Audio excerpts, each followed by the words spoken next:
My name is Paige LeBlanc, and I'm here with my Aunt Lori, and today we're going to be talking about organ and tissue donation and transplantation. So, Lori, can you tell me what your connection to organ and tissue donation is? Yes. My son Zach was born 21 years ago. He had um, an unknown hepatitis that caused his liver to fail. So at 5 months old, he had his first liver transplant.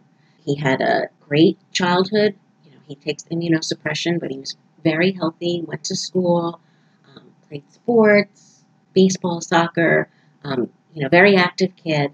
And then around 16, he started to get some infections, and they tried to manipulate the immunosuppression to get everything under control, but he ended up losing that liver. He had a second and then a third liver transplant when he was 17 years old.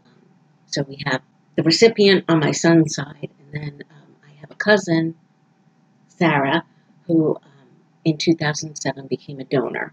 So we have both sides of it, transplantation, and my cousin was a donor.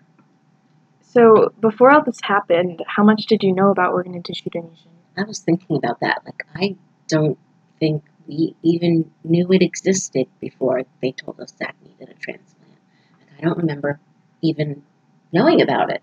So yeah, it was kind of a shock when they said he needed a new liver. Yeah. What was your life like before the transplant? So Zach is an older brother, and he had the same kind of issues when he was born, but his liver kicked in and he was fine. So we just had a normal couple of years with the first boy, and then Zach was born, and those 5 months were pretty hectic. We saw a lot of specialists, everybody trying to figure out how to get him healthy and to get that liver working. So those 5 months were a little bit rough. So that was like our before transplant life. How has your life changed since Zach has received his liver transplant? He really had a great 16 years. He was very healthy and very active. He always wanted to be just a normal kid. Like, he didn't want people to know about it. He had that U-shaped, upside down U-shaped scar on his belly, and we would go to the beach and we would tell him, if somebody asked, you say you had a shark bite. That was our go-to. I remember when I was at your house one time. It was when I was really little, and Brandon and Zach were sitting on your little swing chair thing, and I remember him telling me. I don't remember asking, but I remember him telling me, "Oh yeah, I got bit by a shark, Paige," and I was like, "What?" That's little. Yeah. So he had a really happy childhood. So, have you ever met the donor family? No. So we now have 3 donor families. The first family, we kind of figured out, it was a local family. He was in Children's Hospital of Philadelphia.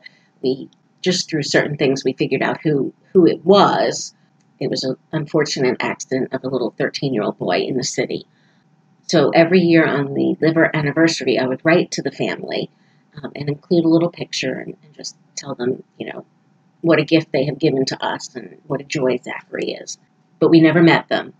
And then when that liver failed, I kind of got into this place where I didn't want to write to them because I didn't want them to know that their son's liver was no longer working. And then the second and the third families I haven't written to either, just because I feel like I'm in that same with the second liver, it failed. So I feel like I'm in a place where I want to get back to writing, but I haven't yet. Yeah. But I have never met any of them. So through this whole experience, what are you most grateful for? I am grateful for these families that in their most horrific time of tragedy can think about somebody else and not just their own loss. With their gift of life, they gave my Zach a chance and saved him because he didn't have long in all 3 situations. And they gave him life, and they gave a lot of people life. And I'm just so grateful that they could think about somebody else other than themselves in that time of tragedy. Yeah.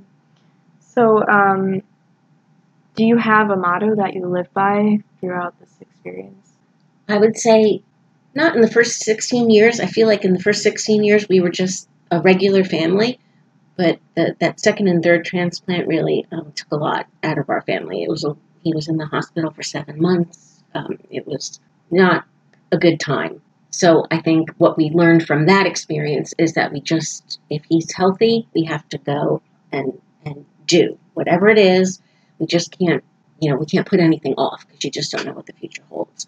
So if the kid is healthy, we're going to check off those things on the bucket list and just, live life to the fullest every day that we can.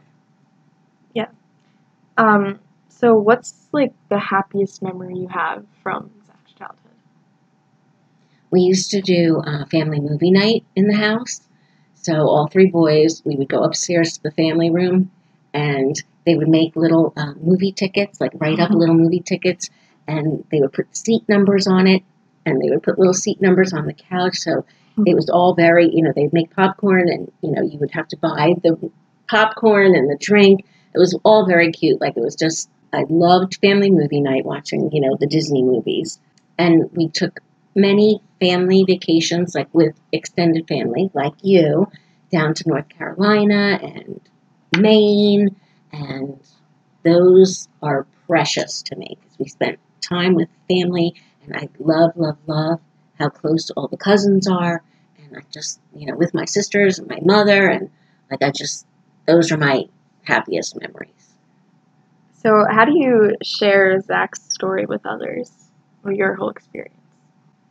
I'm not shy about it. I love to talk about Zach's experience because I think it's a beautiful story, and in the end, it's a successful story because he's here with us.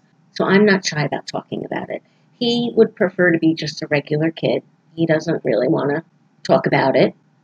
We participated, like, in a lot of, in the beginning, there were many years there, we would go to the Donor Dash in Philly because a lot of the doctors and nurses and families that we met at the hospitals were there. So we would do the Donor Dash. There was a couple years where Steve took Zach to these symposiums and would speak to the medical professionals about a successful transplant. And they, there would be Zach as a baby sitting in the carriage, blowing kisses to everybody. So Steve would share our story that way. And then we do, the New Jersey Sharing Network walks as often as we can. Mm-hmm.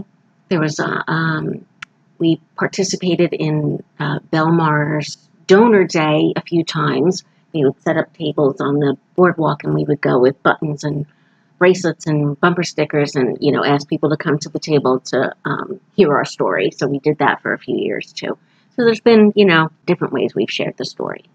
So aside from raising awareness, are there any other ways that you give back to the organization? No. I mean, I personally have volunteered and done things in my life. I did Meals on Wheels. I taught an adult how to read with the literacy program. So there's things that I've done. Zachary, not so much.